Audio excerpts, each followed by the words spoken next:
কে যেন আজহার নাকি মাঝার একজন আছে, আগে ওরা খাইছে এখন এরা খেতে চায় না, কি বলছে না? এক দল খেয়ে গিয়েছে, আরেক দল খাওয়ার জন্য নাকি বসে রয়েছে। এক চাঁদাবাজকে উৎখাত করে আরেক চাঁদাবাজকে এই সমস্ত কথা যখন বলেন তাদের উদ্দেশ্য করে বলেন। ভাইয়ের আমি বলেছিলাম যে একদল খেয়ে গিয়েছে, আরেক দল খাওয়ার জন্য রেডি হয়ে আছে। তো এখানে কি আমি কোন দলের নাম বলেছি? আলোচনার একটা লাইনকে কেন্দ্র করে আমাদের অনেক রাজনীতিবিদ বন্ধুরা অনেক ক্ষুব্ধ প্রতিক্রিয়া দেখাচ্ছেন। ওই কথাকে নিজেদের গায়ে টেনে, নিজেদের গায়ে মেখে ওনারা ক্ষুব্ধ হয়েছেন। প্রিয় ভাইয়ের আমি বলেছিলাম যে একদল খেয়ে গিয়েছে, আরেক দল খাওয়ার জন্য রেডি হয়ে আছে।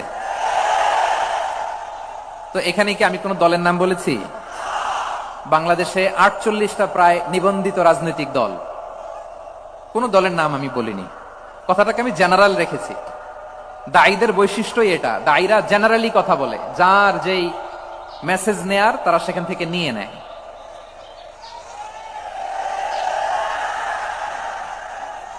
তো কোন দল এটা নিয়ে কোনো কথা বলল না। আপনারা এটাকে নিজের গায়ে যে মাখালেন, এটা ঠিক হয়নি। আমি বলবো যে এটা খুবই অনভিপ্রেত হয়েছে। কোন দলকে টার্গেট করে বা কোন দলের পক্ষে আমরা কখনো কথা বলি না। আমরা কোরআনের পক্ষে কথা বলি, ইসলামের পক্ষে কথা বলি, ঠিক কিনা বলেন? সো একটা জেনারেল কথাকে যদি আমার রাজনীতিবিদ বন্ধুরা নিজেদের গায়ে মাখেন, ক্ষুব্ধ প্রতিক্রিয়া জানান, এতে করে সাধারণ জনগণের কাছে একটা নেগেটিভ মেসেজ যাবে ওনাদের ব্যাপারে। এটা হোক আমরা চাই না। এদেশের যত এই যে আমার ভাইয়েরা, এই যে আমি এই যে কথা বলতেছি, সাদা টুপি, ও আচ্ছা আচ্ছা, চলে যাবেন না? একটু জায়গা দিয়ে দেন ওনাকে। হয় কি, লক্ষ লক্ষ মানুষের ভিড়ে আপনি যদি উঠতে চান খুব কঠিন হয়ে যায়। যদি পারেন একটু বসেন, আর না পারলে ভাইকে একটু জায়গা দিয়ে দেন। আমার দিকে তাকান, এই সিলেট, এদিকে তাকাও, এদিকে এদিকে, ফাইন। তো আমার প্রিয় রাজনীতিবিদ বন্ধুদের আমি বলবো, কথাটা ছিল ভেরি জেনারেল, এটা নিজেদের গায়ে মাখানোর কোনো দরকার নাই। আমরা এই যে এক্সিস্টিং যে রাজনৈতিক চর্চা, এটা থেকে আমরা বেরিয়ে আসতে চাই। আমরা চাই না এদেশে চাঁদাবাজি, দখলবাজি থাক, ঠিক কিনা বলেন? এদেশে কোনো দুর্নীতি থাক, টেন্ডারবাজি থাক, এগুলো আমরা চাই। আই হেট পলিটিক্স একটা জেনারেশন আছে, এই বেশিরভাগ জেনজি অফ সিলেট, এরা আই হেট পলিটিক্স জেনারেশন। এরা পলিটিক্স কে পছন্দ করে না। তো কেন করে না, এর দায়ভার আমাদের আছে না নাই? আছে। এবং আমরা দেখেছি ক্ষমতার পালাবদল যখন হয়, এক সরকার যায় আরেক সরকার আসে, তখন দুর্নীতির ফিরিস্তি আমরা জানতে পারি, এর আগে জানতে পারি না। প্রতিটা দলের ভেতরেই আমরা এই বাজে চর্চাটা দেখেছি। তো এখন আমাদেরকে শুধরে নেওয়ার সময় এসেছে।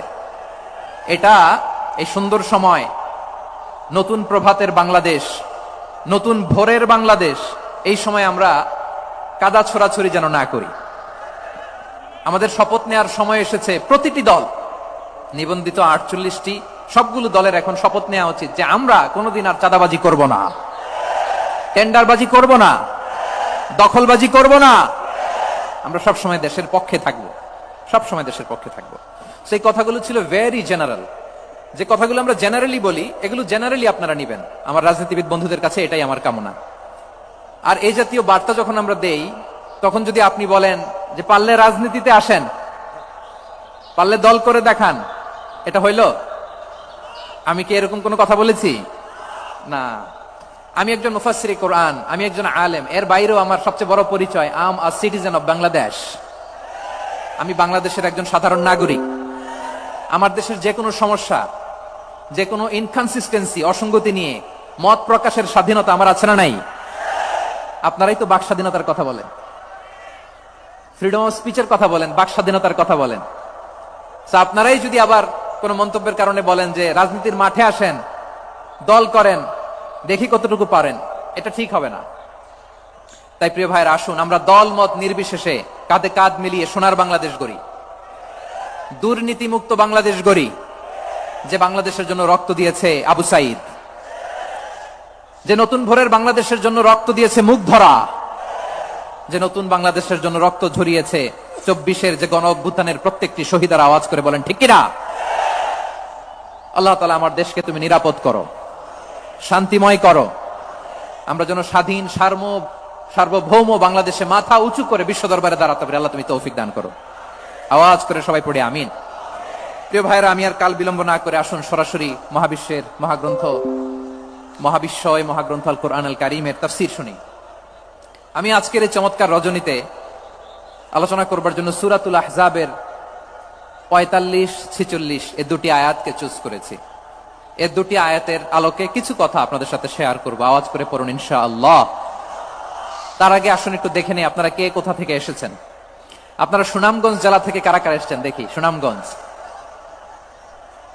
মাশাআল্লাহ মাশাআল্লাহ মাশাআল্লাহ, ঠিক আছে হাত নামাও। সুনামগঞ্জ গেল। হবিগঞ্জ, হবিগঞ্জ, ঠিক আছে হাত নামাও। মৌলভীবাজার দেখি, মৌলভীবাজার, মাশাআল্লাহ, ঠিক আছে। এবার সিলেটের কারা কারা দেখি।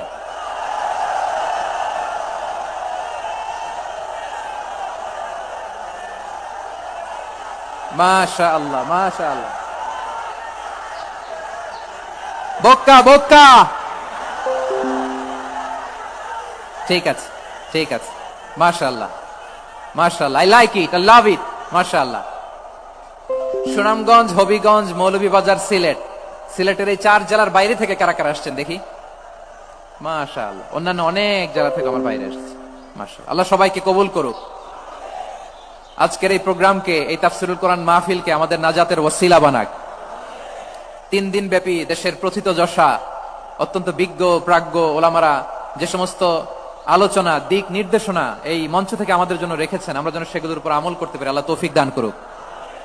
প্রিয় ভাইয়েরা, বড় গ্যাদারিং, অনেক বড় শোডাউন, জনপ্রিয়তা, এগুলো আমাদের উদ্দেশ্য না। আমাদের উদ্দেশ্য হচ্ছে আল্লাহর সন্তুষ্টি। সিলেট, আওয়াজ করে বলো, আমাদের উদ্দেশ্য কার সন্তুষ্টি? আল্লাহর সন্তুষ্টি। ওইটা যদি পাই যথেষ্ট। আলহামদুলিল্লাহ আলহামদুলিল্লাহ। আসুন আমরা আমাদের নিয়তকে খালেস করে নেই। আমরা যা শুনবো আমলের নিয়তে শুনবো, নিজের জীবনকে পরিবর্তনের জন্য শুনবো, ঠিক কিনা বলেন? ইনশাআল্লাহ।